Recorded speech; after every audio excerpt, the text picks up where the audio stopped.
In today's video, after a long winter's nap, I'm getting the 93 S10 back on the road for the season, and noticed I got a bit of an alternator squeak, most likely the bearings or maybe the brushes, I don't even know. I'm not going to open it up. Components on this truck are very cheap. This was a 93 S10. It's got the 4.3 V6 non-vortex.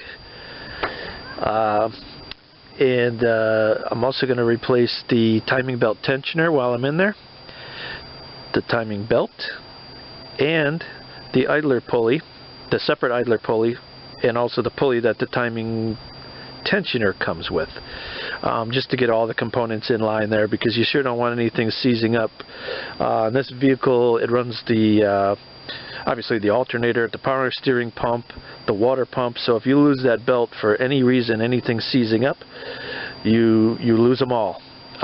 Potentially it'll throw the belt or break the belt if any one of those components was to seize, and they come cheap, so let's just replace them all. So as in any video, you're going to have the naysayers that say you're just replacing parts for no reason, but I'm going to show you that I already oiled the one tensioner pulley bearings for that wheel, and I could see it's kind of walking around, and also if you listen closely you can hear a little grinding in the alternator and an occasional squeak.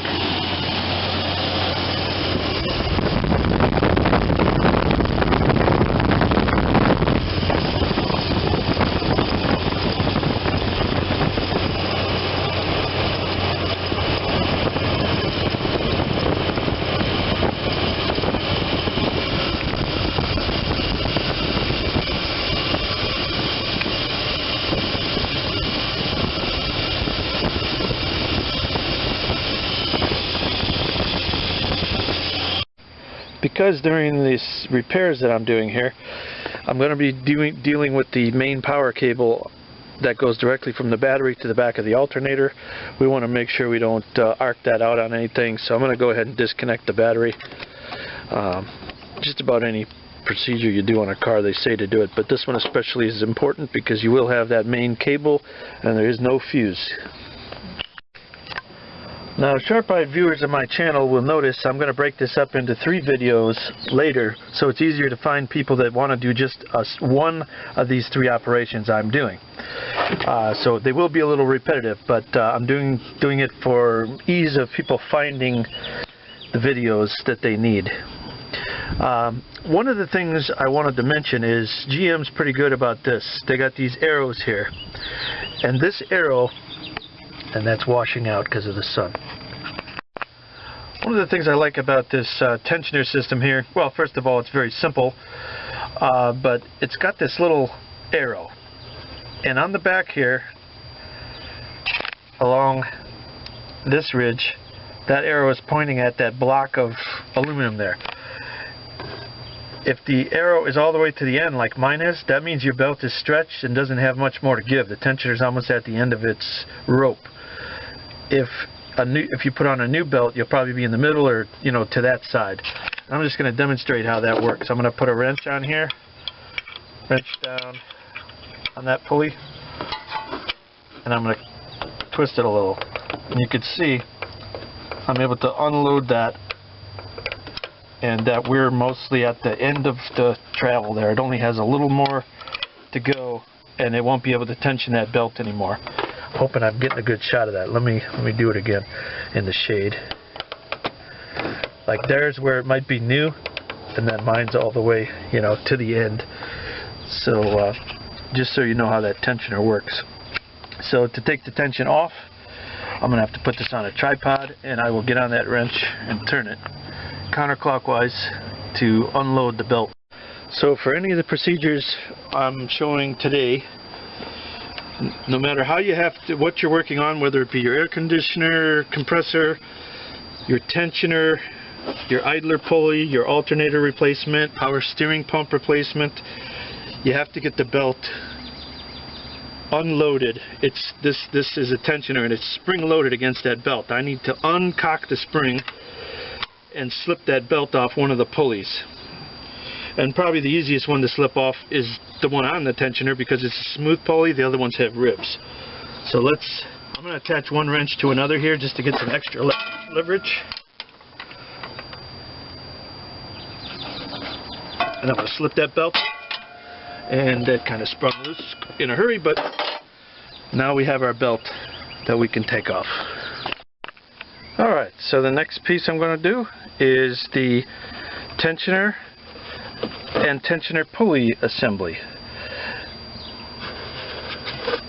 And again, like the first one, if you want to, you can see I've probably by the wetness of that bolt there, I've already tried to lubricate that one to think it was maybe the one making the noise. But if you ever see one that keeps rolling like that, that means all the grease in those bearings are gone, and it won't last forever. I'm just replacing this as an assembly just in case this spring is half wore out or half corroded or whatever. The assembly was cheap enough, and I'm going to replace it with OEM parts, and I'll show you why I'm doing OEM. So as I showed you earlier in the video, there's this metal part here and this arrow. Of course, this one's uncocked right now, so it's all the way past the end of its travel. It's fully released, of course. The arrow being there. And this is the GM OEM one for this vehicle, part 38108, GM number 8909598. And this is the original one. Now I got one at the local auto parts store. Originally I bought this one, and it's completely different. This isn't recessed the same amount, even though where it bolts is the same depth, but it doesn't have any indicator on it that I can see. It's got a stop there, of course. It's a completely different machine. Maybe it's not the wrong one, but for example, if like this, if later I wanted to replace just this pulley, let's say just this pulley was bad, it's not even the same pulley, and the bearings wouldn't be the same because obviously this is a much larger center diameter than this one is. Nothing's going to be compatible, so I'm not going to put this this aftermarket one. They're usually good enough, but not for me. This way I can find any GM part to replace this. If I just wanted to do the bearing, if I just wanted to do the bearing and the pulley, everything's compatible, and it still has that indicator, which, as you can tell, I like it. Okay, so now I'm going to replace the tensioner assembly, which is this guy right here. That's the tensioner pulley. And you can see I've oiled that one. You can probably tell by the wetness on the bolt there. I was suspicious that this might have been part of my squeak, but watch how this one rolls and then comes to a stop just kind of gradually. If it has grease in it, it's not going to do that, and this one's most likely been running dry by the looks of that. And the tensioner, you know, you never know if that spring's worn through or corroded, so we're just going to change it out. Easy to do, and I'll do that now. Alright, get over here on the tensioner bolt, 15 mil.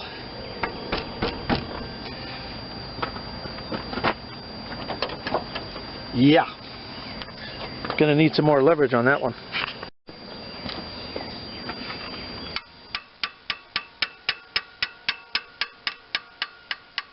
There she goes.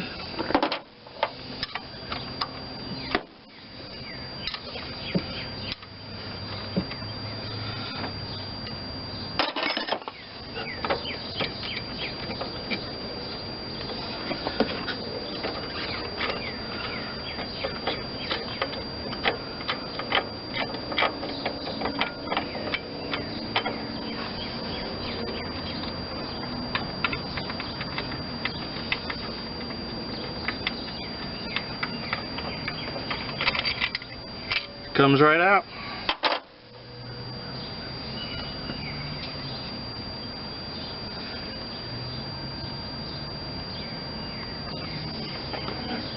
Just looking for a date code on here. If I find it, I'll zoom it in on you. See if that was the original or not.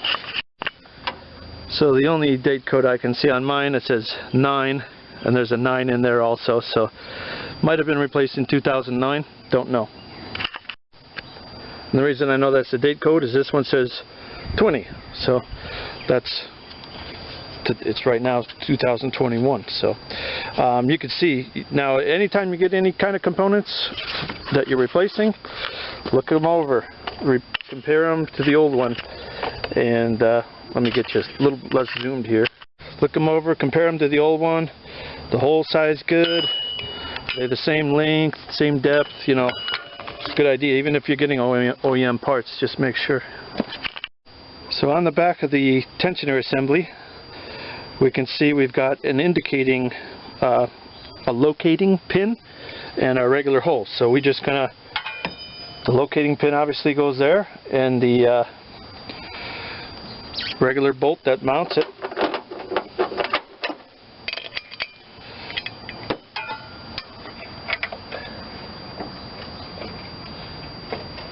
There it goes, the locating pin's in. That just helps it remain clocked so you don't have to rely on the bolt pressure, I guess.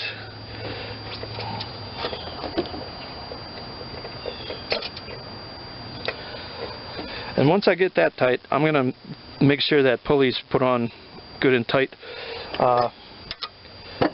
because you never know.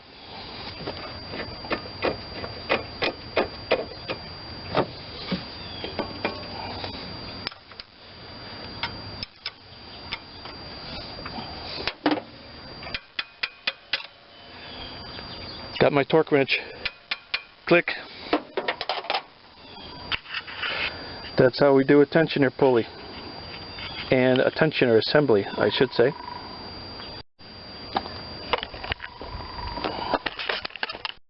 And as promised, I will make sure the other pulley is securely fastened, and it is. Alright, now comes the fun part. Brand new belt. Aftermarket, and we are going to fish that around all the pulleys, accessories, whatever they want to call them. I'm going to put some video here, and then I'm going to take a picture of this in case your sticker is missing. There's some video for you, and I'll get a picture in a minute.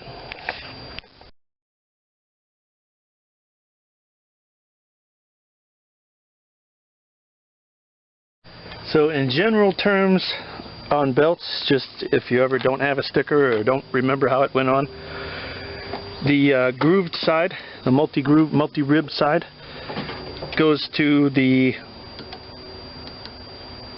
grooved pulleys. The back side goes to any flat pulleys or idlers in general. Okay, what I've got in the frame there is the tensioner pulley. Now what I found is, now I have to pull this, put my wrench on that and pull that counterclockwise to release that tensioner, but the belt is above it right now, so get it hooked like on the bottom of that bolt if you can. This belt is not cooperating so much, but get it under the wrench where you got to go, of course. And then I'm going to use this wrench to multiply my torque.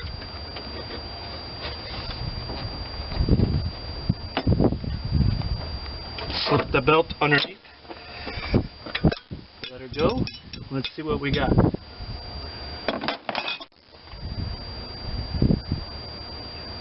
Not bad.